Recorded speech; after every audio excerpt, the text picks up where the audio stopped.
करेंगे। आज 4 जून 2024। बाबा के आज के महावाक्य। बाबा ने कहा, मीठे बच्चे। हाँ जी बाबा। अब इस छी गंदी दुनिया को आग लग रही है। इसलिए शरीर सहित जिसे तुम मेरा मेरा कहते हो, इसे भूल जाना है। इससे दिल नहीं लगानी है। किन किन चीजों को मेरा मेरा कहते हैं? मेरा घर, मेरा परिवार, मेरे रिश्ते, मेरे संबंधी, मेरी विशेषता, है ना, मेरी विशेषता, मेरा स्वभाव, मेरे संस्कार, मेरा मन, मेरी बुद्धि, है ना। और बाकी तो स्थूल रूप में सब जानते हैं मेरा मेरा हम किसको कहते हैं। लेकिन सूक्ष्म में भी हम जो मन बुद्धि संस्कार को भी तो मेरा मेरा कहते, स्वभाव को भी मेरा कहते हैं।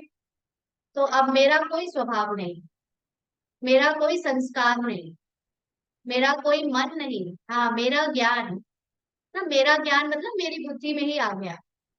ना मेरे संकल्प, ये सब कुछ कहाँ से मिला? ड्रामा में मिला, स्क्रिप्ट में मिला। जो मिला जैसा मिला वैसा आत्मा को प्ले करना ही है। तो कुछ भी आत्मा ने अपने आप से नहीं कमाया है। ना भले ही कहते हैं कि कर्मों के हिसाब किताब तो हमें ही मिलते हैं, पाप और पुण्य कर्म तो हम ही करते हैं, लेकिन वो भी ड्रामा अनुसार करते, स्क्रिप्ट के अनुसार करते, है ना। जो लिखी लिखाई स्क्रिप्ट है 5,000 सालों की, हर सेकंड वही कर्म हमसे होते हैं, चाहे पाप हो चाहे पुण्य हो।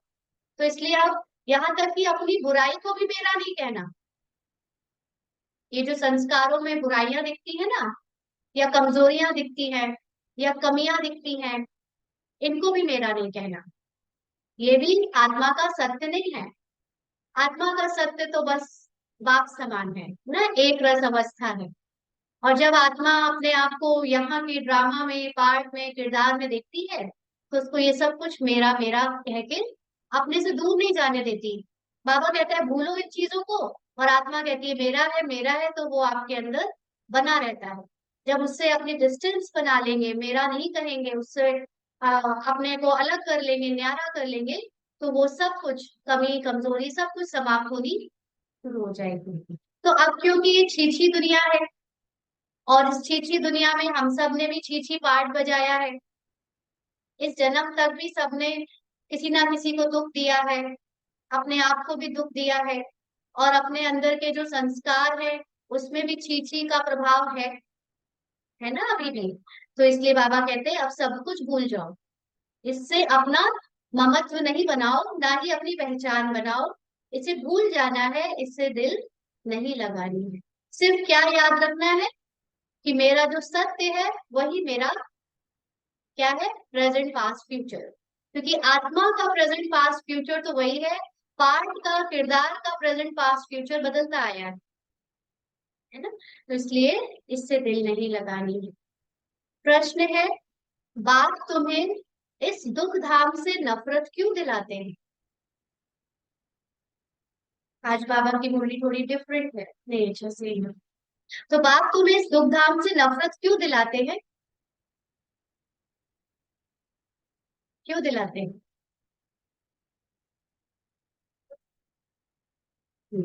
और नफरत के बिना किसी से भी न्यारा होना बड़ा मुश्किल है। प्यार से आप कभी किसी से अलग हो सकते हो? नहीं हो सकते ना। थोड़ी नफरत आ जाए, थोड़ा सा मन मुटाव हो जाए, तो अलग हो जाना आसान होता है। तो बाबा ने उत्तर दिया, क्योंकि तुम्हें शांति धाम, सुख धाम जाना है। इस गंदी दुनिया में अब रहना ही नहीं है। तुम जानते हो, आत्मा शरीर से अलग होकर घर जाएगी, इसलिए इस शरीर को क्या देखना। किसी के नाम रूप तरफ भी बुद्धि ना जाए। गंदे ख्यालात भी आते हैं तो पद भ्रष्ट हो जाएगा। तो क्योंकि अब हमको उस नई दुनिया में जाना है और अपनी ओरिजिनल घर को महसूस करना है, जो कि शांति धाम है और सुख धाम है ना। शांति धाम सुख धाम दोनों में यहाँ का गंध यानी ड्रामा का कुछ भी नहीं जाएगा। सुख धाम में तो नई दुनिया शुरू हो जाएगी, ड्रामा फिर से स्टार्ट होगा, तो सब कुछ नया नया मिलेगा। लेकिन शांति धाम में तो एकदम क्या होके जाना है, जीरो, है ना। तो जब जीरो बनेंगे अपनी अवस्था से, तब तो जीरो को अनुभव करेंगे।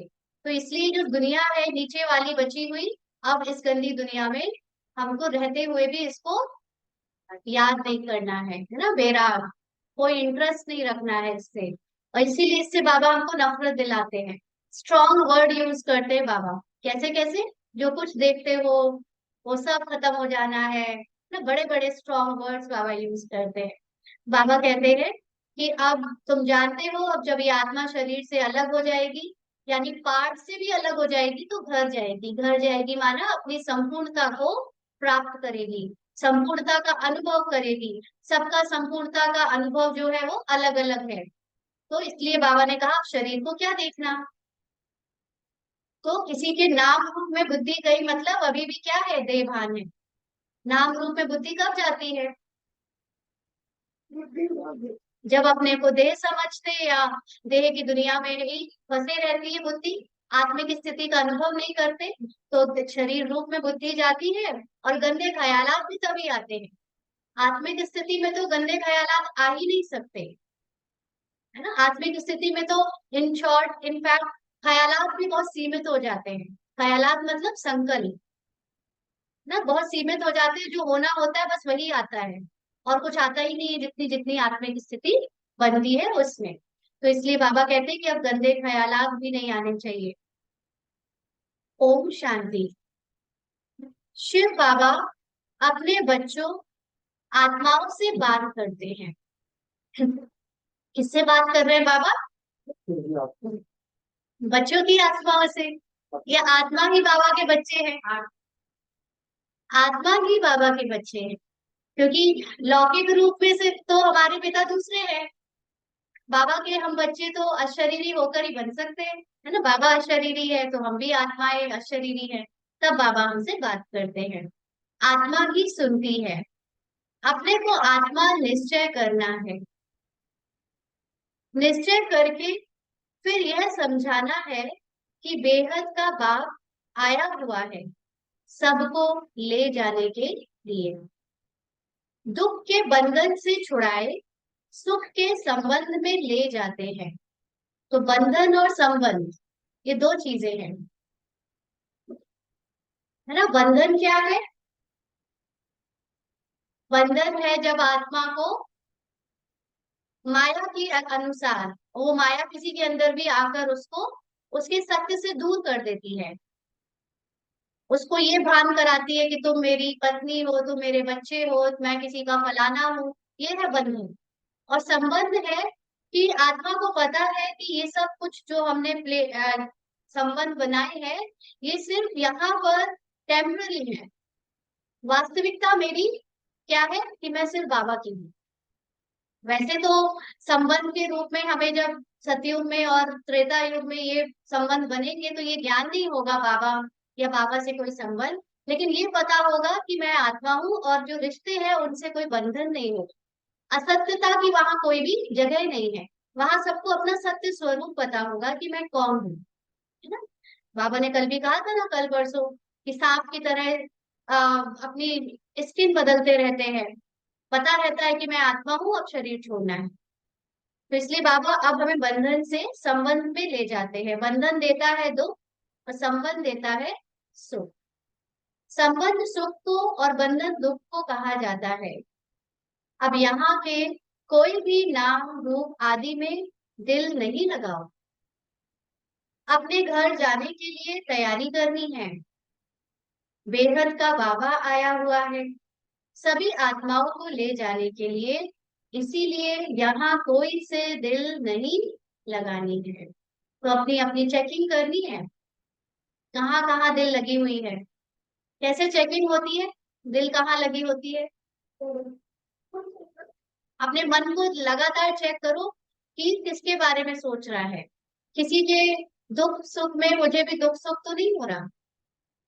हाँ, है ना। तो अगर किसी के दुख में दुख हो रहा है मतलब लगाव है, किसी के सुख में सुख हो रहा है मतलब लगाव है। तो इसलिए बाबा कहते एकदम न्यारा बनो, किसी से दिल नहीं लगाओ, सबकी जिम्मेदारियां संभालो, सबको निस्वार्थ बाबा से मिला हुआ प्यार दो, लेकिन किसी के प्रभाव में नहीं आओ। यह सब यहाँ के छी छी बंधन है। तुम समझते हो हम अब पवित्र बने हैं, तो हमारे शरीर को कोई भी हाथ न लगाए, छी छी ख्यालात से। ना ऐसे नहीं कि कोई हाथ लगाना कोई गलत है, लेकिन उसका जो इंटेंशन है वो गलत ना हो, वह ख्यालात ही निकल जाते हैं। पवित्र बनने के सिवाय वापस घर तो जा ना सके, फिर सजाएं खानी पड़ेंगी अगर ना सुधरे तो। कल भी बात करी थी, सजाए क्या होगा, क्या सजाएं होगी अगर नहीं सुधरे, माना अगर उन रिश्तों से उन संबंधों से न्यारे नहीं बने, उनसे इंटरेस्ट अपना इंटरेस्ट तो चलिए, क्योंकि कुछ संबंध ऐसे हैं जो घर में है, लौकिक है, इमीडिएट है, उनकी रिस्पॉन्सिबिलिटी है। लेकिन अगर उनसे हमने अपनी ममत्व नहीं मिटाया, तो अगर कल को उन्हें कुछ भी होता है ड्रामा अनुसार, उनके साथ भी अगर कुछ भी होता है ड्रामा अनुसार, तो उनके साथ साथ जो आपको दुख फील होगा, उससे जो आपकी अवस्था गड़बड़ा जाएगी, आपका पुरुषार्थ जो खत्म हो जाएगा या रुक जाएगा, वही सजा है। अपना पद भी खोएंगे, अपना संगम युग का जो वर्षा है वो भी खो देंगे। तो इसलिए अगर बाबा ने कहा ये सब अपने आप से नहीं छोड़ा, तो फिर सजाएं खानी पड़ेगी। इसीलिए बाबा इतना समय दे रहा है ना, करो अपने आप, करो अपने आप करो। फिर जब अपने आप नहीं होता है, तो फिर ऐसी परिस्थितियां आती हैं, तो फिर होता है। और वो अभी परिस्थितियों से भी नहीं हो रहा है, तब तो फिर वो पूरे विश्व में जो आने वाला है, उसमें तो फिर सजाएं फील होंगी। तो सजा तो अभी भी कई बार आत्मा फील करती है, क्योंकि अपनी आत्मिक स्थिति नहीं बनाई है। मुख्य बात है कि ज्ञान में इतने सालों से चलने के बाद भी आत्मिक स्थिति नहीं बनी है। और इसीलिए अभी भी कितने ब्रह्मा कुमार ब्रह्मा कुमारी को, ब्राह्मण्स को इमीडिएटली फैमिली में कुछ होता है, या जिनसे उनको लगाव है उनको कुछ होता है, तो अपनी अवस्था खराब होती है। तो ये अपनी चेकिंग है ना। बाबा ने तो हमें सब कुछ दिया, ज्ञान भी दिया, हमें हर चीज से बाबा ने हमारी प्राप्ति कराई, लेकिन हमारा भी तो धर्म था ना, सपूत बच्चे बनने का। तो बाबा कहते इस समय सभी आत्माएं अनसुधरेली हैं। हाँ, अनसुधरेली है, सुधर नहीं रही है। हाँ? शरीर के साथ छी छी काम करती हैं, छी छी देहधारियों से दिल लगी हुई है। बाबा तो स्ट्रॉन्ग वर्ड यूज करता है, छी छी। हमारे यहाँ सबसे गंदी जो भावना है वो छी छी ही है ना। तो बाप आकर कहते हैं यह सब गंदे ख्याल छोड़ो, आत्मा को शरीर से अलग होकर घर जाना है। यह तो बहुत छी गंदी दुनिया है, इसमें तो अब हमको रहना नहीं है। कोई को देखने की भी दिल नहीं होती। जब आत्मा को वैराग आता है ना, और जब अपनी आत्मिक अवस्था बन जाती है, तो किसी को देखने की भी दिल नहीं होती। अभी तो बाप आए हैं स्वर्ग में ले जाने। बाप कहते हैं बच्चे अपने को आत्मा समझो, पवित्र बनने के लिए बाप को याद करो। अगेन, बाप को याद करो माना अपनी आत्मिक स्थिति में टिको, बार बार अपनी आत्मिक स्थिति में टिको, क्योंकि आत्मिक स्थिति में टिकना ही बाप को याद करना है। तो पवित्र बनना मतलब अपनी आत्मिक स्थिति में टिकना। और जब आप अपनी आत्मिक स्थिति में टिकते हो, तभी आप ये देह की सारी भान से, देह के प्रभाव से मुक्त रह सकते हो। तो कोई भी देहधारी से दिल नहीं लगाओ, बिल्कुल ममत्व मिट जाना चाहिए। स्त्री पुरुष का बहुत प्यार होता है, पति पत्नी का। तो बाबा कहते एक दो से अलग हो नहीं सकते। अब तो अपने को आत्मा भाई भाई समझना है। बाबा कहता भाई बहन की भी बात नहीं, भाई भाई समझना है। गंदे ख्याल नहीं रहने चाहिए, बाप समझाते हैं। अभी यह वैश्यालय है, विकारों के कारण ही तुमने आदि मध्य अंत दुख को पाया है ना। ये बात एक दिन दीक्षा बहन ने पूछी थी, बाबा ये क्यों कहता है, अगर आदि मध्य अंत, क्या सतयुग में भी दुख को पाया है? तो ये बाबा आदि मध्य अंत क्यों कह रहा है?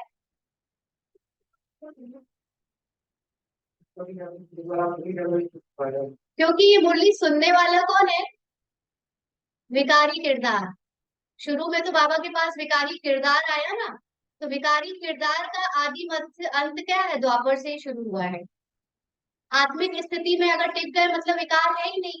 बाबा को पता है सामने जो स्टूडेंट्स बैठे हैं अभी भी उनमें विकार है, और क्योंकि ये तो साकारी मुरली है, तब तो स्टार्टिंग ही था, तो बाबा को पता है जो सामने बैठे हैं उन सब में विकार है, तो विकारी कैरेक्टर सुन रहे हैं। इसलिए बाबा कहते हैं कि आदि मध्य अंत दुख को पाया है, यानी जब से तुम्हारे अंदर के विकार स्टार्ट हुए हैं वो है तुम्हारा आदि। तो ये पूरा ध्यान रखना है कि द्वापर युग से ही हमारे अंदर देह भान आया, आत्मिक स्थिति को हमने भूल गए, और फिर तभी से काम विकार और उसके बाद सारे विकार प्रवेश कर गए। बाप बहुत ही नफरत दिलाते हैं। अभी तुम स्टीमर पर बैठे हो जाने के लिए। स्टीमर किस पे चल रहा है ये? विषय वैतरणी नदी के ऊपर बाबा ने स्टीमर बनाया है। स्टीमर मतलब बाबा के ज्ञान के युक्त, ज्ञान युक्त होकर जो आत्माएं चल रही हैं वो है स्टीमर में बैठी हुई आत्माएं, है ना, यानी विषय वैतरणी नदी के प्रभाव से मुक्त होती जा रही है। आत्मा समझती है अभी हम जा रहे हैं बाप के पास। इस सारी पुरानी दुनिया से वैराग्य है। इस छीछी दुनिया नर्क वैश्यालय में हमको रहना नहीं है ना। वैश्यालय क्यों कह रहा है बाबा?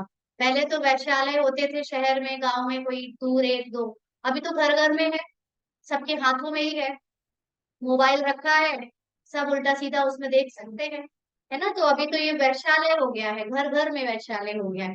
तो बाबा कहते हैं तो फिर विष के लिए गंदे ख्याल आना बहुत खराब है, पद भी भ्रष्ट हो जाएगा। बाबा ये अपने बच्चों से बात कर रहा है, बाहर वालों तो उसमें डूबे हुए हैं, लेकिन बाबा किससे बात कर रहा है? जिनको बाबा ने चुना है, जिनको बाबा देवी देवता कुल की आत्मा कहता है, उनका जो पद बन रहा है वो सब भ्रष्ट हो जाएगा अगर ये सब ख्यालात भी आए तो। बाप कहते हैं अच्छा, ख्यालात में सिर्फ ये नहीं है कि हमें उस विकार में जाने का मन करे, ख्यालात ये भी है कि अगर हमको अपनी बॉडी दिखाने का भी मन कर रहा है, हमको खूबसूरत दिखने का भी मन कर रहा है, हमको अगर एक दूसरे के अट्रैक्शन से अट्रैक्ट हो रहा है, कितना अच्छा दिख रहा है, कि ऐसे कपड़े पहनूं तो स्मार्ट लगूं, ये सब भी अगर है तो ये भी तो कहीं ना कहीं विकारों की बात है ना, क्योंकि आप अपने शरीर से अट्रैक्टिव दिखने की कोशिश कर रहे हो, तो ये भी विकारों में आता है। विकार बहुत सूक्ष्म है, सिर्फ ये नहीं कि हम उस विषय विकार में नहीं जा रहे, है ना, काम विकार में नहीं जा रहे, लेकिन अगर हम शरीर से भी किसी को अट्रैक्ट करने की कोशिश कर रहे हैं या करवाने की कोशिश कर रहे हैं तो ये भी क्या है, छीछी ख्यालात है। तो बाप कहते हैं मैं तुमको गुलगुल दुनिया में सुख धाम में ले जाने आया हूँ। मैं तुमको इस वैश्यालय से निकाल शिवालय में ले जाऊंगा, तो अब बुद्धि का योग रहना चाहिए नई दुनिया में। इसीलिए हर समय क्या याद रहना चाहिए कि हमारी तो बहुत अच्छी दुनिया है, सत्युग की दुनिया बाबा ने जो जो डिस्क्राइब की है उसको याद करो। यहाँ की जो गंद दुनिया दिख रही है, जैसे सपोज करो आजकल तो गर्मी ही बहुत है ना, तो सब लोग गर्मी में जो हाहाकार कर रहे हैं, बाबा के बच्चे हाहाकार करने की जगह सत्युग को अनुभव करें। सतयुग में तो एक रस मौसम होगा, सदाबहार मौसम होगा, समझो वो अभी ही है, उसी को अनुभव करो, क्योंकि सारा खेल बुद्धि का है। आप चाहो तो मन बुद्धि से अपनी दुनिया को अभी भी बदल सकते हो, है ना, क्योंकि वही लोग होते हैं जो कंप्लेन करते हैं, वहीं पे वो कुछ लोग हैं जो उसमें एकदम कंफर्टेबल जी रहे हैं। शरीर तो सबके एक ही जैसे बने हैं ना, पांचों तत्वों से बने हैं, लेकिन मन बुद्धि से लोगों में जो डिफरेंस है उसके कारण वही कुछ लोग हाहाकार मचा रहे हैं और कुछ लोगों को कोई फर्क नहीं पड़ रहा। तो अपनी मन बुद्धि को चेंज करो, तो हम सत्योग का जीवन यहाँ पर भी जी सकते हैं, समझ लो ये सब कुछ सत्युग है। मम्मा का दृष्टांत है ना, ये मन मम्मा का चल रहा है। तो मम्मा कहती थी मैं तो जब चलती हूँ तो सोचती हूँ कि मैं सत्युग के गलीचों में चल रही हूँ। उनकी बुद्धि हर पल सत्युग के ही नजारों में रहती थी। हम नहीं रह सकते ऐसे? रह सकते हैं। तो बाबा कहते हैं कितनी खुशी होनी चाहिए। बेहद का बाबा हमको पढ़ाते हैं। यह बेहद सृष्टि चक्र कैसे फिरता है वह तो बुद्धि में है। सृष्टि चक्र को जानने से अर्थात स्वदर्शन चक्रधारी होने से तुम चक्रवर्ती राजा बनेंगे। तो जिसने ड्रामा को यथार्थ जाना है वो चक्रवर्ती राजा बनेगा, माना।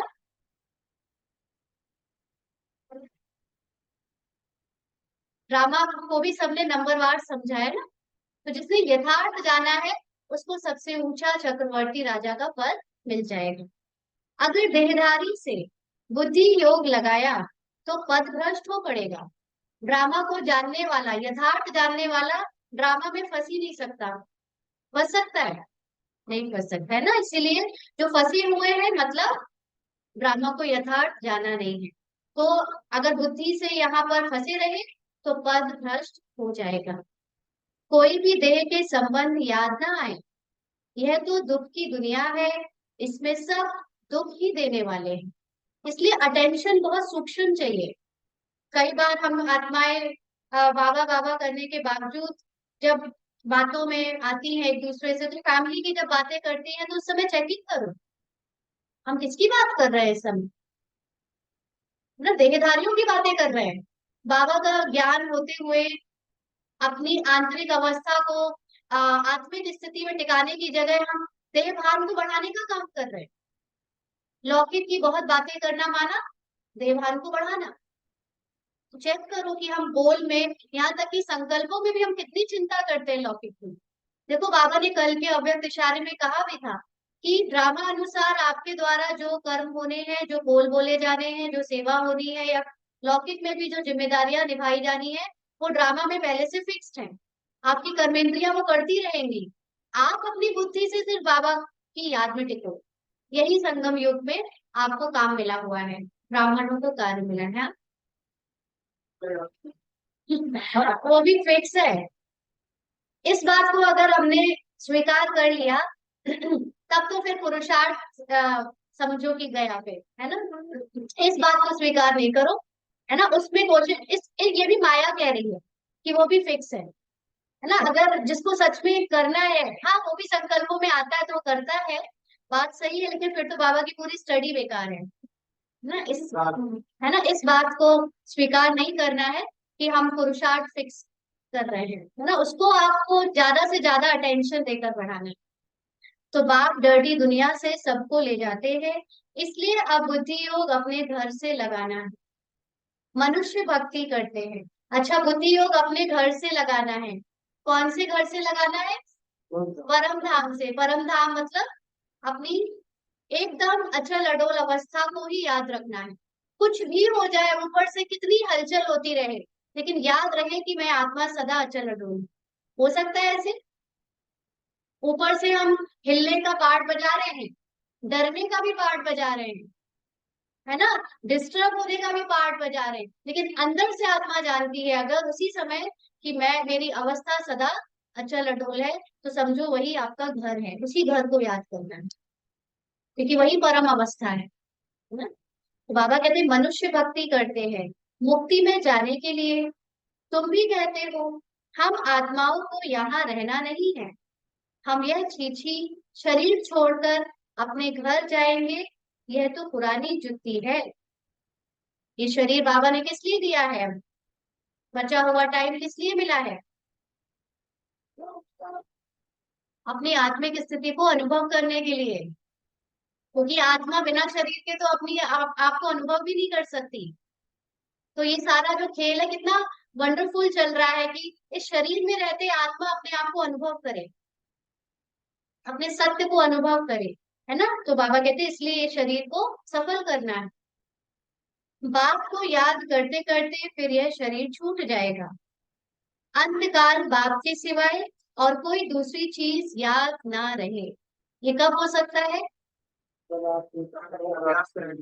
आत्मिक स्थिति परमानेंट हो जाए, है ना, निरंतर हो जाए, सोते समय भी याद रहे कि मतलब दुनिया याद ना आए, हमारे सपने भी तब बिल्कुल मर्ज हो जाएंगे। अभी इस देह भान में है इसलिए सपने आते हैं। जैसे जैसे आत्मिक स्थिति 100% की तरफ जाएगी, सपने भी एकदम मर्ज हो जाएंगे, सपने आएंगे ही नहीं। इनफैक्ट सोएंगे भी ऐसे जैसे रेस्ट कर रहे हैं, बस आंखें बंद की आंखें खुल गई। इतना सा देवता ऐसे ही तो सोते थे।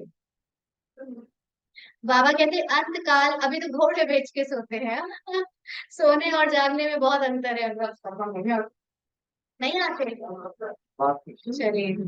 अच्छा, हो सकता है आप लोग बुजुर्ग हो गए शरीर से इसलिए नहीं आते हो। हाँ, तो अवस्था की बात है, चलिए अच्छी बात है। तो अच्छी बात है। बाबा कहते अंत काल बाप के सिवाय और कोई दूसरी चीज याद न रहे, यह शरीर भी यहाँ ही छोड़ना है। शरीर गया तो सब कुछ गया। बताइए, अभी हम लोग कहते हैं कि ऐसे कैसे, ऐसे कैसे। अभी इमेजिन करो ये शरीर छूटा, फिर है कोई आपका, फिर है कोई जिम्मेवारी, फिर करने है कोई काम, सब अपने आप सब छूट जाता है। तो शरीर में रहते छोड़ना नहीं है, लेकिन बुद्धि से उसका भार महसूस ना करें, ये तो हो सकता है ना, क्योंकि वो तो करोगे। पार्ट में बचा हुआ जो हिसाब किताब है वो पूरा अपने आप होगा, चिंता क्यों करनी है उसकी। तो बाबा कहते हैं देह सहित जो भी कुछ है, तुम जो मेरा मेरा कहते हो, यह सब भूल जाना है। इस छीछी दुनिया को आग लगनी है, इसीलिए इनसे अब दिल नहीं लगानी। आज तो बाबा ने पूरी वैराग्य की मुरली चलाई है। बाप कहते हैं मीठे मीठे बच्चों, मैं तुम्हारे लिए स्वर्ग की स्थापना कर रहा हूँ, तुम वहां ही जाकर रहेंगे। अभी तुम्हारा मुंह उस तरफ है, ध्यान किस तरफ है, नई दुनिया की तरफ है। बाप को, घर को, स्वर्ग को याद करना है। दुख धाम से नफरत आती है, शुरू हुई नफरत आनी कि नहीं, अभी भी इंटरेस्ट है। हाँ, आनी चाहिए। इन शरीरों से नफरत आती है, स्ट्रॉन्गली बाबा यूज कर रहा है वर्ड। शादी करने की भी क्या दरकार है, शादी करने से फिर दिल लग जाती है शरीर से, क्योंकि शादी तो किसकी होती है, शरीरों की होती है ना। तो बाप कहते हैं इस पुरानी जुतियों से कुछ भी स्नेह नहीं रखो, यह है ही वैश्यालय, सब पतित ही पतित है, रावण राज्य है, यहाँ कोई से भी दिल नहीं लगानी है सिवाय बाप के। बाप को याद नहीं करेंगे तो जन्म जन्मांतर के पाप कटेंगे नहीं। क्या मतलब हुआ, जन्म जन्मांतर के पाप कटेंगे नहीं। काटने का मतलब क्या होता है, जब तक आत्मिक स्थिति नहीं बनी है तब तक देह के भान में जितने भी देह के कर्म भोग आएंगे, पाप कर्म के, उससे क्या होगा, आपको प्रभाव पड़ेगा। प्रभाव पड़ेगा तो सजा लगेगी और पद भी भ्रष्ट होगा। और जितना आत्मिक स्थिति बनती जाएगी तो कुछ भी आता रहे कर्म भोग में, आत्मा तो उससे न्यारी रहेगी, है ना। तो उसको कहते हैं पाप कटना। फिर सजाएं भी बहुत कड़ी हैं, पद भी भ्रष्ट हो जाएगा। तो क्यों ना इस कलयुगी बंधन को छोड़ दे, बंधन को छोड़ दे। बाबा ये नहीं कि संबंध तोड़ के आ जाओ मेरे हमारे पास, बंधन, उसको बंधन नहीं समझो, क्योंकि सारा बंधन ना संकल्पों में है। हमने औरों को राइट्स दे रखे हैं कि वो हमें हमारे ऊपर हक जताए, हमारे ऊपर प्रभाव डाले ना। उनको राइट्स जब तक हमने दे रखे हैं तो वो करते हैं। हमने राइट्स देना बंद कर दिया तो कोई आपको दुख भी नहीं दे सकता, कोई आपको रोक भी नहीं सकता, कोई आपसे जबरदस्ती कुछ करा भी नहीं सकता। तो ये एक जो हमें बनी बनाई परंपरा के हिसाब से ये मिला हुआ है ना, एक माइंडसेट कि अब तुम इस संबंध में जुड़ गए हो तो तुम्हें तो करना ही पड़ेगा, ऐसे तुम्हें तो सुनना ही पड़ेगा सबकी। बात ये नहीं है कि हम विरोध कर दे और एकदम हो जाए, लेकिन अपने मन से जो आत्मिक स्थिति बनाने के लिए जो बंधन आ रहे हैं, जो भी विघन आ रहे हैं, चाहे व्यक्तियों के द्वारा चाहे अपने की इच्छाओं के द्वारा, उन सब को अब धीरे धीरे करके क्या करते जाना है, खत्म करते जाना है। उस पे जीते रहेंगे तो आप आत्मिक स्थिति को अनुभव नहीं कर सकोगे। तो बाबा कहते हैं तो क्यों ना इस कलयुगी बंधन को छोड़ दे। बाबा सबके लिए यह बेहद की बात समझाते हैं। जब रजो प्रधान सन्यासी थे तो दुनिया गंदी नहीं थी। द्वापर युग भी ना गंदा नहीं था। जंगल में रहते थे, सबको आकर्षण होती थी। मनुष्य वहां जाकर उन्हों को खाना पहुंचा आते थे। ना सन्यासियों का उस वक्त बहुत प्रभाव था, क्योंकि एक एक सन्यासी का जो प्रभाव है वो लाखों आत्माओं पर पड़ता है। कहते हैं कि सन्यासी करते ही क्या है, लेकिन सन्यासी जो करते हैं वो कोई नहीं कर सकता। जो रियल सन्यासी होते थे और जो बाबा के हम बच्चे भी जो रियल योगी हैं, उनका कितना आत्माओं पर प्रभाव पड़ रहा है ये वही जानते हैं जो अपनी देह भान से मुक्त हैं, है ना। तो इसलिए बाबा कहते हैं उस समय भी इतना विकार नहीं था। मनुष्य वहां जाकर उन्हों को खाना पहुंचा आते थे। जंगलों में निडर होकर वो रहते थे, है ना। इसीलिए दिखाया गया है कि जानवरों को भी बगल में बैठाया हुआ है, शेर भी बैठा है बगल में, कोई किसी का डर नहीं। तुमको भी निडर बनना है। इसमें बड़ी विशाल बुद्धि चाहिए। यहाँ तो कॉकरोच और छिपकली से डरते हैं। सोचो, हाँ, कितनी बड़ी विशाल बुद्धि चाहिए। बाप के पास आते हैं तो बच्चों को खुशी रहती है। हम बेहद बाप के सुख धाम का वर्षा लेते हैं। यहाँ तो कितना दुख है, कई गंदी गंदी बीमारियां आदि होती हैं। बाप तो गारंटी करते हैं, तुमको वहां ले जाते हैं जहां दुख बीमारी आदि का नाम नहीं। आधा कल्प के लिए तुमको हेल्दी बनाते हैं। यहाँ कोई से भी दिल लगाई तो बहुत सजाएं खानी पड़ेंगी। तुम समझा सकते हो, वो लोग कहते हैं 3 मिनट साइलेंस। तो बोलो, सिर्फ साइलेंस से क्या होगा ना। मुंह से साइलेंस कर लिया तो उससे क्या होगा। यह तो बाप को याद करना है जिससे विक्रम विनाश हो। साइलेंस अकेले से कुछ नहीं होता। बाबा को याद करना माना अपनी आत्मिक स्थिति में टिकना। उसी से हमारे विक्रम यानी देह भान से हम मुक्त होंगे और उसके जो विक्रम का प्रभाव है उससे मुक्त होंगे। साइलेंस का वर देने वाला बाप है। उनको याद करने के बगैर शांति मिलेगी कैसे। उनको याद करेंगे तब ही वर्षा मिलेगा। टीचर्स को भी बहुत सबक यानी पाठ पढ़ाना है। खड़ा हो जाना चाहिए, कोई कुछ भी कहेगा नहीं।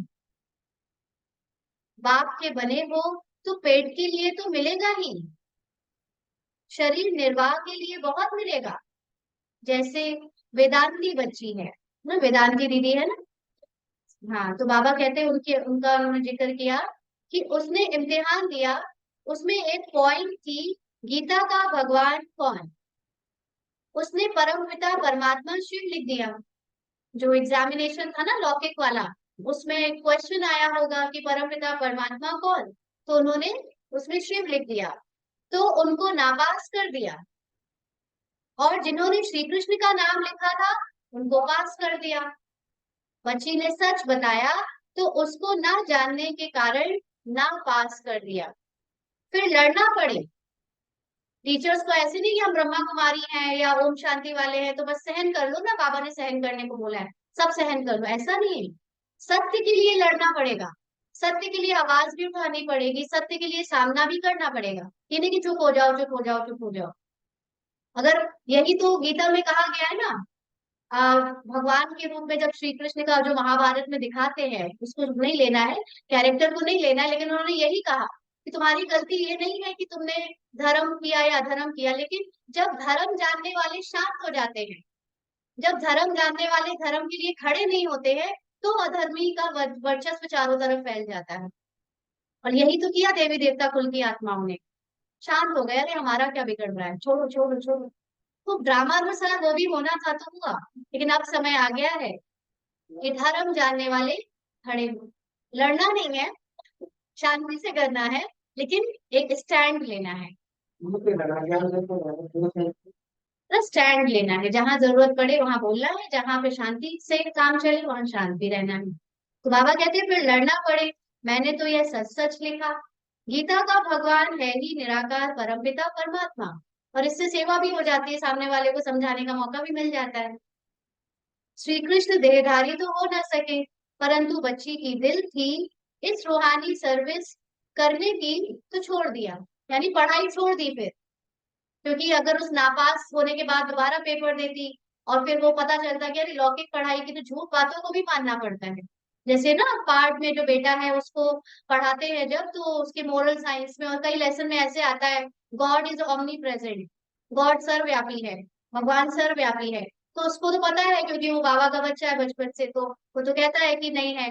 तो उसको पढ़ाया जाता है, तो बस लिख आना, उसको मानना नहीं है। बहुत सारी ऐसी हमारी बुक्स में, टेक्स्ट बुक में बातें होती हैं जो पता है कि ये सच नहीं है। जैसे millions and billions of years ago, है ही नहीं कोई मिलियन और बिलियन ईयर अगो, है ना। साइंस में तो हर चीज मिलियन एंड मिलियंस बोलते हैं। 5,000 साल का खेल है, उसमें क्या मिलियन और बिलियन। तो ये सब चीजों को इग्नोर करना पड़ता है। जो बातें आपको पता है उसको पढ़ते हुए भी बस इग्नोर कर दो। तो बाबा कहते हैं तुम जानते हो, अब बात को याद करते करते अपने शरीर को भी छोड़ साइलेंस दुनिया में जाना है। याद करने से हेल्थ वेल्थ दोनों ही मिलती है। भारत में पीस प्रोस्पेरिटी थी ना। ऐसी ऐसी बातें तुम कुमारियां बैठ समझाओ, तो तुम्हारा कोई भी नाम नहीं लेंगे। अगर कोई सामना करे, मतलब कोई आपको फेस करे, बहस करे, तो तुम कायदे से लड़ो। आज तो बाबा ने शेरनी बनने को कहा है। बड़े बड़े ऑफिसर्स के पास जाओ। क्या करेंगे? ऐसे नहीं कि तुम भूखे मरेंगी, ये नहीं डरो कि नौकरी छिन जाएगी, है ना, या नौकरी लगेगी नहीं। कुछ कुमारियां नौकरी भी कर रही है ना। तो बाबा कहते हैं केले से, दही से भी रोटी खा सकते हो। मनुष्य पेट के लिए कितना पाप करते हैं, दूसरों का झूठ झूठ सहते हैं। तो बाप आकर सबको पाप आत्मा से पुण्य आत्मा बनाते हैं। इसमें पाप करने, झूठ बोलने की कोई दरकार नहीं। अंडरलाइन। आज तो बाबा ने जो आत्माएं भ्रष्टाचार के रूप में थोड़ा बहुत पीके भाई बहनों को करना पड़ रहा है, आज बाबा ने साफ साफ कह दिया कि झूठ बोलने की और पाप करने की कोई दरकार नहीं। तुम्हारी रोजी रोटी चलेगी। तुमको तो 3/4 सुख मिलता है। सतयुग त्रेता द्वापर तीनों युग में सुख मिलता है, बाकी 1/4 दुख भोगते हैं। कलयुग में दुख मिला है। तो अब आप कहते हैं मीठे बच्चों, मुझे याद करो, तो तुम्हारे जन्म जन्मांतर के पाप भस्म हो जाएंगे। और कोई उपाय नहीं। क्यों बाबा, आप क्यों बोल रहे हैं? आप झूठ बोलना बंद करो। कभी कभी बाबा ने युक्ति से चलने को भी कहा है कि करना पड़े तो कर लो। लेकिन क्या है कि धीरे धीरे जो एक संस्कार हमारा बन चुका है थोड़ा सा भी झूठ बोलने का, वो सत्युग से हमें दूर कर रहा है, हमारी सत्य अवस्था से दूर कर रहा है।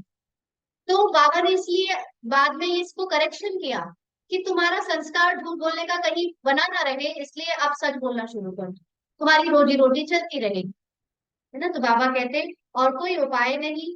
भक्ति मार्ग में तो बहुत धक्के खाते हो।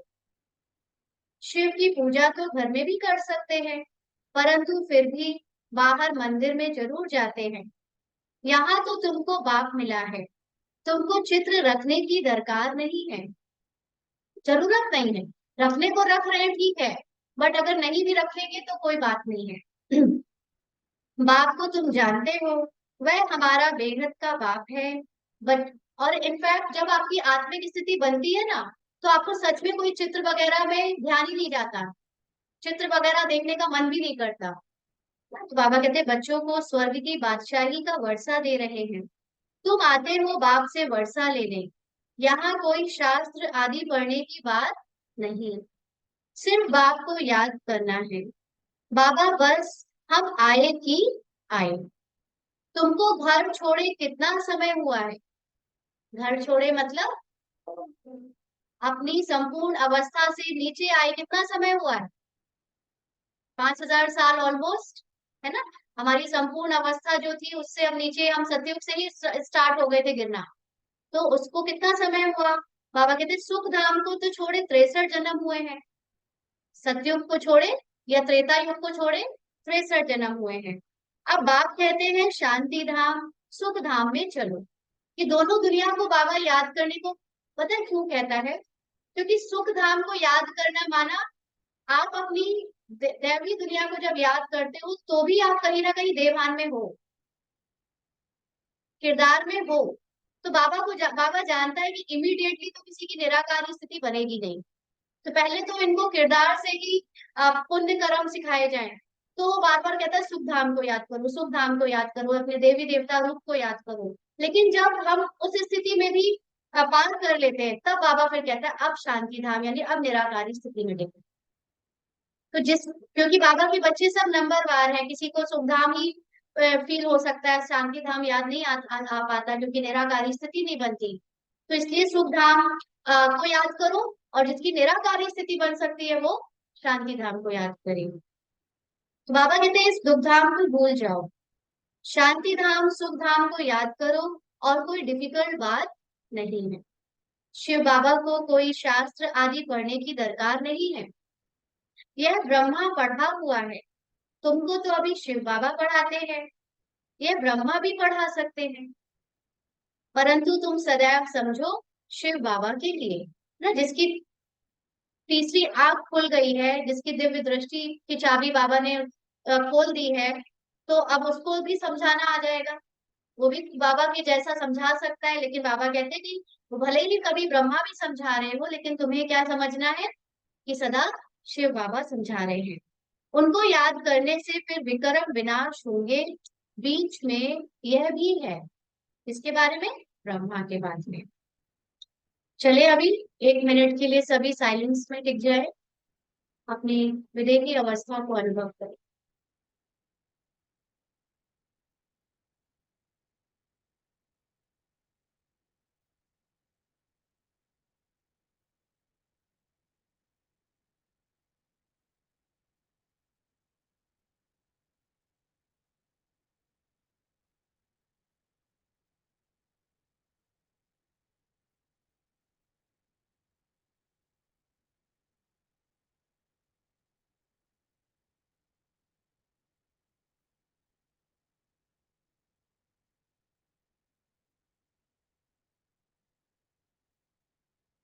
अब बाप कहते हैं टाइम थोड़ा है, जास्ती नहीं है। टाइम थोड़ा है, जास्ती नहीं है। जास्ती माना ज्यादा नहीं है। ऐसा ख्याल मत करो कि जो नसीब में होगा वह मिलेगा। देखो वही बात आ गई ना, जो पुरुषार्थ में लिखा होगा, ऐसा ख्याल नहीं करो। स्कूल में पढ़ाई का पुरुषार्थ करते हैं ना, ऐसे थोड़ी कहेंगे जो नसीब में होगा। यहाँ नहीं पढ़ते हैं तो वहां जन्म जन्मांतर नौकरी चाकरी करते रहेंगे। राजाई मिल ना सके, करके पिछाड़ी में ताज रख देंगे, वह भी त्रेता में। लास्ट के जन्म में ताज, नाम मात्र एक राजा बना देंगे। चलो तुमने कुछ किया था संगम युग में, प्रॉमिस किया था बाबा ने कि तुमको राजा ही अनुभव कराएंगे, तो एक लास्ट जन्म तुम बन तो जाओ राजा, है ना। मूल बात है पवित्र बन औरों को बनाना। इसका क्या मतलब हुआ, पवित्र बन औरों को बनाना? अपने को ड्रामा से छुड़ाओ, अपने को ड्रामा के अनुभव से छुड़ाओ, और दूसरों को भी छुड़ाओ। तो क्या फंसे पड़े हो, ये सब सच थोड़ी ना है। ऐसे बोल सकते हैं, है? युक्ति से समझाना। आचरण की बात तो फिर देवभान की बात आ गई। नहीं, जब आपके अंदर बेहद का वैराग्य दिखता है ना, तो आपकी वाइब्रेशंस ऐसी हो जाती है कि सामने वाली आत्मा भी यहाँ में जो मैं और मेरे मन में फंसी है उससे वो अपने आप मुक्त होती है। जैसे कल का एक एक्सपीरियंस है, कल घर में कुछ मेहमान आए हुए थे, आत्माएं आई हुई थी, तो वो तो बाहर की अनजान आत्माएं हैं, तो वो उसमें से ना सबको रिश्तेदारी में है, लौकिक में। तो वो सबकी आदत थी तेज तेज बात करने की। सब 5-6 लोग ऐसा चिल्ला चिल्ला के बात कर रहे हैं, पूरे मतलब किसी की आवाज क्लियर नहीं आ रही है और सब चिल्ला चिल्ला के बात कर रहे थे, जिसमें एक आत्मा खास चिल्ला चिल्ला के बात, मतलब उसकी वो संस्कार है, ऐसा कुछ नहीं, बट उसका संस्कार था तेज आवाज में बात करना।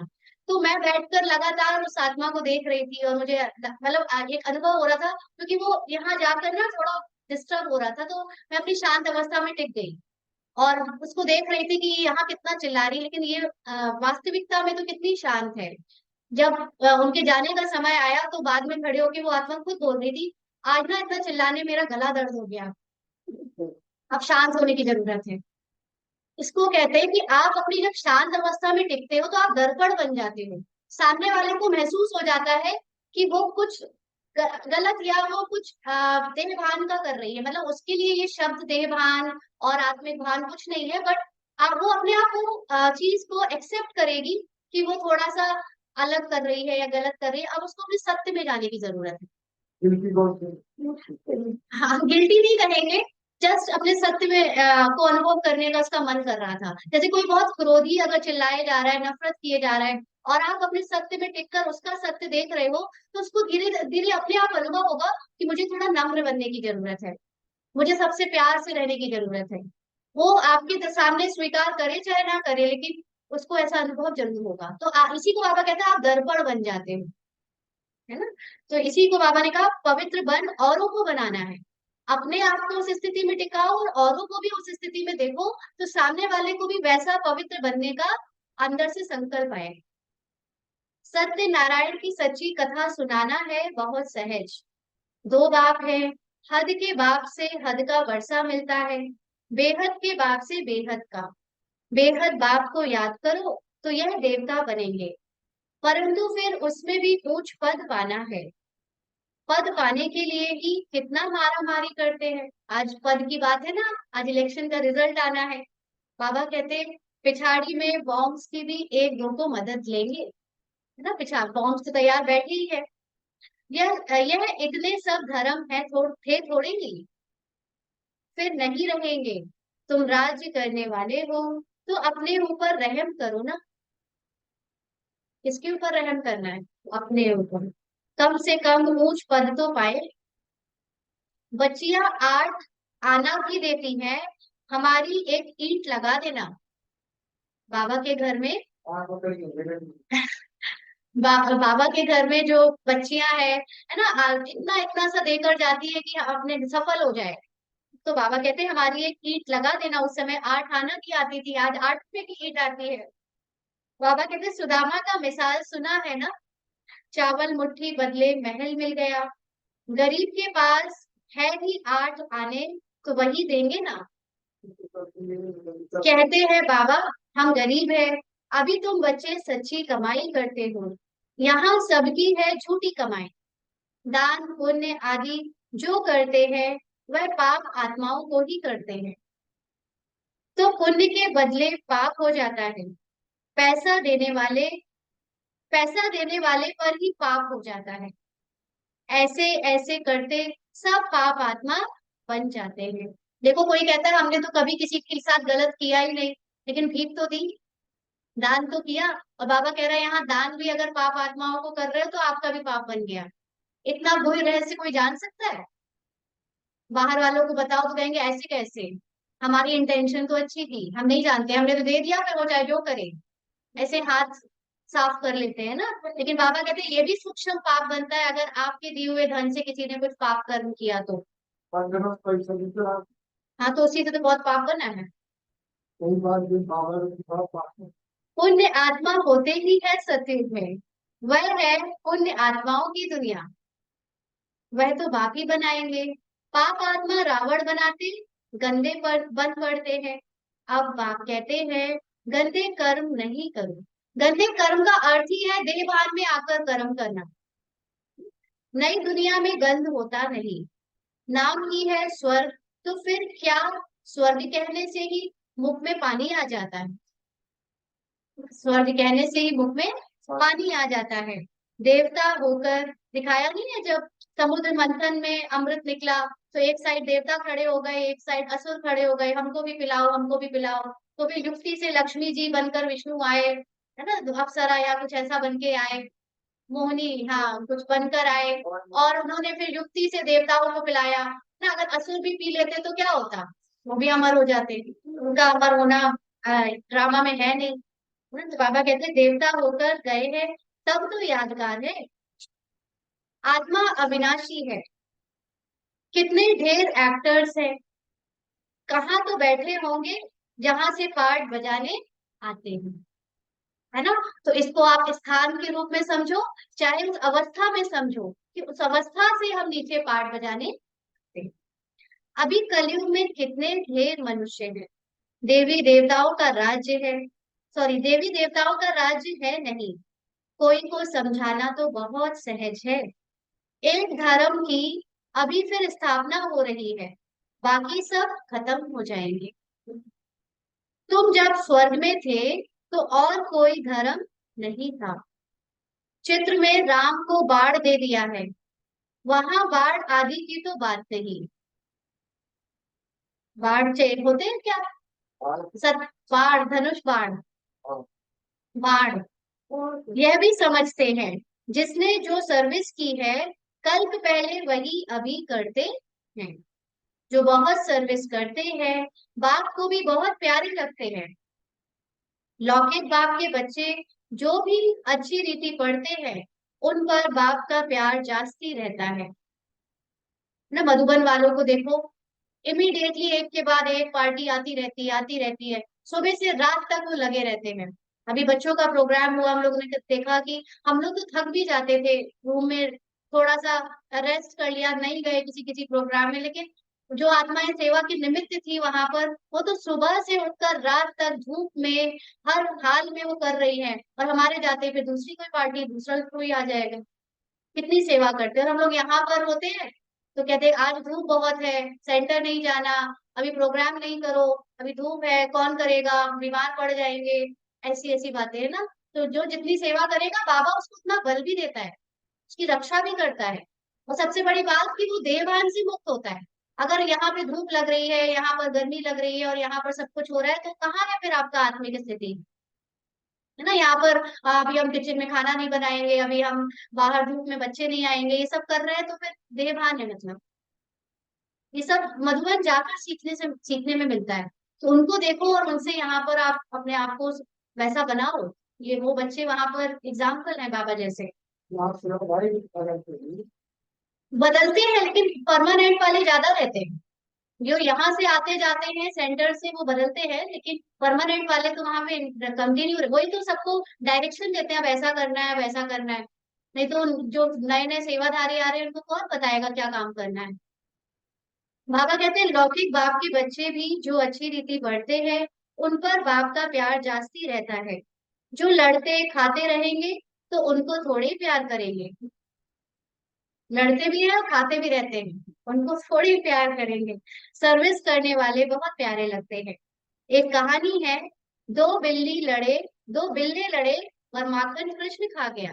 और ये बाहर की दुनिया का तो छोड़ो, बाहर हम लोग कोर्स कराने में सबको दिखाते हैं कि यूरोपियन अमेरिकन लड़े और भारत को माखन मिल गया, वो तो छोड़ो। यहाँ पर जो ब्रह्मा कुमार कुमारी आपस में लड़ रहे हैं वो मरेंगे, और जो शांत रहकर अपना काम आत्मिक स्थिति बना रहे हैं वो माखन खाएंगे। सच्चाई तो अंदर के परिवार की है। बाबा कहते हैं सारे विश्व की बादशाही रूपी माखन तुमको मिलता है, तो अब गफलत नहीं करनी है, छीछी नहीं बनना है, इसके पीछे राजाई मत करो।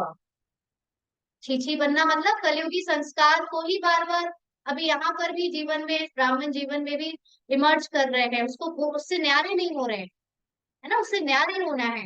बाप के डायरेक्शन मिलते हैं, याद नहीं करेंगे तो पाप का बोझा चढ़ता जाएगा, फिर बहुत सजाएं खानी पड़ेगी। क्योंकि ज्ञान होने के बाद अगर हमने पाप, जो हम देवभान के काम कर रहे हैं, उससे तो डबल पश्चाताप होगा, तो वो तो डबल सजाएं हो जाएंगी। बाबा कहते हैं जोर जोर, यहाँ तो जार जार बोला है बाबा ने, जार जार रोएंगे। बाबा के बच्चे रोएंगे तो कैसा लगेगा। 21 जन्म की बादशाही मिलती है, इसमें फेल हुए तो बहुत रोएंगे। बाप कहते हैं ना, पियर घर, बाप कहते हैं ना पियर घर ना ससुर घर को याद करना है, भविष्य नए घर को ही याद करना है। ना मायका याद करो ना ससुराल याद करो, सिर्फ अपना सतयुग याद करो, नई दुनिया को याद करो। बाप समझाते हैं कोई को देख लट्टू नहीं बन जाना है, फूल बनना है। देवताएं फूल थे, कलयुग में कांटे थे, अभी तुम संगम पर फूल बन रहे हो। किसी को दुख नहीं देना है, यहाँ ऐसे बनेंगे, तब सतयुग में जाएंगे। अच्छा, मीठे मीठे सिकी लदे बच्चों प्रति माता पिता, बाप दादा का याद प्यार और गुड मॉर्निंग। रूहानी बाप की, रूहानी बच्चों को नमस्ते। हम रूहानी बच्चों की, रूहानी बाप दादा को याद प्यार, गुड मॉर्निंग और नमस्ते बाबा।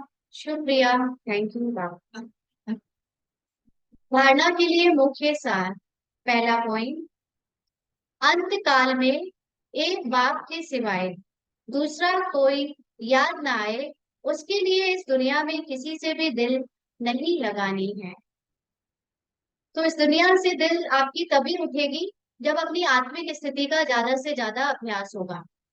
ऊपर से टेम्परली हम कितना भी कोशिश करें, लेकिन अगर आत्मिक स्थिति नहीं बनाई है तो देह भान आपको बार बार बार बार खींचेगा ही, है ना। और अंत में बाबा की याद में शरीर छूटे, उसके लिए तो निरंतर आत्मिक स्थिति होनी चाहिए, 24 आवर्स। छी दुनिया से प्यार नहीं करना है, कलयुगी बंधन तोड़ देने हैं।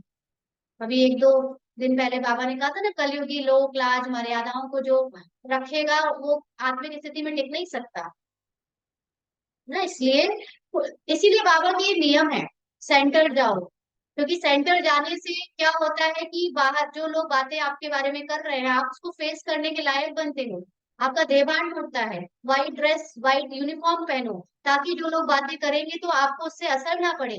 तो जब एक बार आपने व्हाइट यूनिफॉर्म पहनकर देहभान तोड़ दिया, फिर भले आपको कलर्ड पहनो, लेकिन एक बार देहभान तोड़ने के लिए ये सब कुछ करके देखो, सारे नियम मर्यादाओं पे चल के देखो। जिससे क्या होगा, देहभान टूटता जाएगा। बाबा कहते हैं अपने हाथ से खाना बनाओ, क्यों? क्योंकि देहभान टूटे। देहभान मतलब फिर कल को जो लोग आपको दुहाई दे रहे हैं, तो मेरा हाथ का बना नहीं खाते हो, आपका उनसे आसक्ति टूटे। जितनी आसक्ति टूटेगी उतना ही आपके लिए अच्छा है।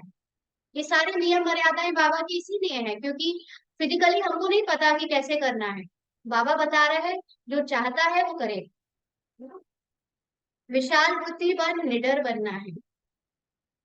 हमारे सन्यासी तो शेर को भी अपने साथ रखते थे, यहाँ तो छिपकली कॉकरोच से अगर डरेंगे तो ये आत्मिक स्थिति नहीं है। निडर बनना है, निडर। और धीरे धीरे आप देखोगे, आपकी जब आत्मिक स्थिति बनती है ना, आपके चारों तरफ ये जो कीड़े मकोड़े और जो जानवर है कलयुगी, वो खुद ही आपसे दूर रहने लगेंगे। वो आपको छेड़ेंगे नहीं, परेशान नहीं करेंगे। पुण्य आत्मा बनने के लिए कोई भी पाप अब नहीं करना है। इसीलिए आप मधुबन में देखो, कहीं चूहा नहीं दिखता, कहीं छिपकली नहीं दिखती। ये वहां की तपस्या का राज है। तो अपने घर में देख लो कि क्यों दिखता है सब कुछ। हमारे यहाँ तो बहुत दिखता है, लेकिन हमने अनुभव किया है, जिस कमरे में है उस कमरे में जैसे ही प्रवेश करते हैं, छिपकली बाहर भागती है, कीड़े बाहर भागते हैं। हाँ, नहीं नहीं, पहले तो ऐसे होता था कि साथ साथ रहते जानवर आपको आके दिखाते हैं, सही। जितनी आपकी कर्मेंद्रियां शीतल होती जाएंगी, जानवर भी आपसे आपके काम में सहयोगी बनते जाएंगे, है ना। बाबा कहते हैं पेट के लिए झूठ नहीं बोलना, ये बहुत इंपॉर्टेंट है। रोजी रोटी कमाने के लिए, कि हमारी ज्यादा कमाई हो जाए, हम ज्यादा पैसे वाले बन जाए, तो बाबा को ज्यादा भंडारी में डालेंगे, इसलिए हम झूठ बोले, नहीं। झूठ बोलना एक संस्कार है, इसको खत्म करना है। चावल मुट्ठी सफल कर, सच्ची सच्ची कमाई जमा करनी है, अपने ऊपर रहम करना है। जो कुछ भी थोड़ा बहुत है उतना ही सफल कर लो। बाबा ये नहीं कहता कि तुम लाखों करोड़ों लगाओ, है ना। बस सुदामा की जैसे जो है, कई भी उसने तो उधारी लेकर ही सफल किया, यहाँ उधारी नहीं लेनी है, लेकिन फिर भी जो कुछ है उतना ही सफल कर लो, बहुत है। वरदान है, परमात्मा लगन से स्वयं को व विश्व को निर्विघ्न बनाने वाले तपस्वी मूर्त भाव। सभी बोलेंगे, परमात्मा लगन से स्वयं को व विश्व को निर्विघ्न बनाने वाले तपस्वी मूर्त भाव। तो बाबा ने समझाया, एक परमात्मा लगन में रहना ही तपस्या है। तो परमात्मा लगन मतलब ही है आत्मिक स्थिति में स्थित होना, बार बार बार बार बाबा के साथ बैठ जाना, यही तपस्या है। इस तपस्या का बल ही स्वयं को और विश्व को सदा के लिए निर्विघ्न बना सकता है। निर्विघ्न रहना और निर्विघ्न बनाना ही आपकी सच्ची सेवा है। तो निर्विघ्न माना क्या? विघ्न क्या होता है?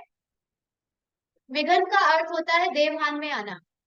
देवभान में आने से जो बार बार आपके अंदर का सत्य है वो आप अनुभव करने से जब रुक जाते हो, वो सतयुग लाने में जो बाबा कहता है ना, बच्चों में अभी बेहद का वैराग्य नहीं आया है, यानी विघ्न आ रहे हैं। क्यों आ रहे हैं? क्योंकि आपकी आत्मिक स्थिति नहीं बनी है।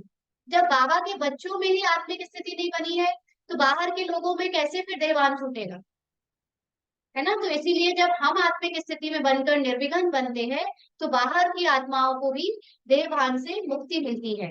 तो निर्विघ्न रहना और निर्विघ्न बनाना ही आपकी सच्ची सेवा है, जो अनेक प्रकार के विघ्नों से सब आत्माओं को मुक्त कर देती है। ऐसे सेवाधारी बच्चे तपस्या के आधार पर बाप से जीवन मुक्ति का वरदान लेकर औरों को दिलाने के निमित्त बन जाते हैं। तो जिन जिन आत्माओं की आत्मिक स्टेज ज्यादा से ज्यादा बनती जा रही है, निर्विघ्न होते जा रहे हैं, उनके द्वारा अनेक आत्माओं को भी यही स्टेज बनाने में हेल्प मिलती है और वो आत्माएं खुद जीवन मुक्ति का अनुभव करती है, क्योंकि यहाँ पर अब जो विघ्न आ रहे हैं वो सारे देवान के हैं, लास्ट जन्म के हैं। और मैं उससे न्यारी आत्मा जब बार बार अपनी आत्मिक स्थिति में टिकती हूँ तो मुझे अपने आप अनुभव होता है कि पुराने स्वभाव, पुराना संस्कार, पुरानी मर्यादाएं या हिसाब किताब ये सब मेरे नहीं है, सुन्यारा, क्योंकि मैं आत्मा तो एकदम शांत, प्रेम, सत्य, चित्त, आनंद स्वरूप हूँ। तो यही तो जीवन मुक्ति है। तो जब खुद इसको अनुभव करेंगे तो अनेक आत्माओं को वो जीवन मुक्ति अनुभव कराएंगे। स्लोगन है, बिखरे हुए स्नेह को समेट कर एक बाप से स्नेह रखो तो मेहनत से छूट जाएंगे। तो बच्चों को ये बहुत भारी लगता है, कैसे छुड़ाए, कैसे भूले यहाँ के सब चीजों को। बाबा से खूब स्नेह करो, आपका स्नेह अपने आप ही नियम मर्यादाओं पे चला देगा, अपने आप ही दूसरी आसक्तियों से मुक्त करा देगा। जो दुनिया में जो इंटरेस्ट है उससे आपको डिसइंटरेस्ट आ जाए। तो सिर्फ बाबा से स्नेह को समेटो, बाकी सारा स्नेह जो बिखरा हुआ है वो अपने आप समेट कर एक जगह आ जाए और मेहनत से छूट जाएगी। अच्छा, ओम शांति। आज के अव्यक्त इशारे हैं 4 तारीख के। याद की विधि और धन की वृद्धि दोनों साथ साथ हो तब कहेंगे कर्म योगी। कौन सा धन? स्थूल धन तो नहीं? तो इसको समझ लिया, अरे स्थूल धन तो आई नहीं रहा मेरे पास। अच्छा है, संगम युग में ज्यादा स्थूल धन नहीं है, क्योंकि अगर वो स्थूल धन होगा ना तो आए दिन अमेजोन और फ्लिपकार्ट पे ही लगे रहेंगे। कम धन होगा तो बाबा की याद में टिकेंगे, है ना? तो बाबा कहते हैं याद की विधि और धन की यानी ज्ञान धन की वृद्धि दोनों साथ साथ हो तब कहेंगे कर्म योगी। धन की अभी ये नहीं समझ लेना कोई, जैसे कल बाबा ने कहा था महारथी भी मुरली नहीं पढ़ते कि सारा ज्ञान आ गया है, नहीं आ सकता। आखिरी आखिरी तक ज्ञान का पाठ खुलेगा, इसलिए ज्ञान को और बढ़ाते चलो। और ये नहीं समझो कि मुझे ही सारा ज्ञान है, आपको पता नहीं आपको किससे ज्ञान मिल जाए, कोई नई आत्मा से ज्ञान मिल जाए, बाबा कोई नई आत्मा से पाठ बजवा दे, है ना? हम पुराने हैं, हम नई आत्माओं का क्यों सुने? ये भी नहीं आना चाहिए। बाबा कहते हैं धन की वृद्धि के पीछे विधि को छोड़ नहीं देना। विधि क्या है? बाबा याद करना, आत्मा समझ के परमात्मा को याद करना। लौकिक स्थूल धन, अब बाबा स्थूल धन की भी बात करेगा। लौकिक स्थूल कर्म, कर्म योगी की स्टेज में परिवर्तन करो। सिर्फ कर्म करने वाले नहीं, लेकिन कर्म योगी। ईश्वरी सेवा में सदा निमित्त मात्र का मंत्र व करण हार की स्मृति का संकल्प याद रहे, करावन हार भूले नहीं, यही कर्म योगी स्टेज है। इससे सदा निर्माण ही निर्माण करते रहेंगे। निर्माण का मतलब क्रिएटर बनकर क्रिएशन बनाते रहेंगे, है ना? तो जितना अगर धन भी कमा रहे हैं स्थूल धन, तो उसको भी विधि से कमाएं, बाप की याद में टिककर कमाएं। करण करावन हार बाबा कराता जा रहा है, आएगा उससे, इस याद में करेंगे तो ये जो कर्म योगी स्टेज है उससे अपने आप आपकी नई नई रचना जो संगम युगी या सतयुगी होनी है वो होती जाएगी। अपने स्वभाव संस्कार की भी, गुणों की भी, और दूसरों में जो संकल्प लाने हैं वो भी चेंज होते जाएंगे। अच्छा। ओम शांति।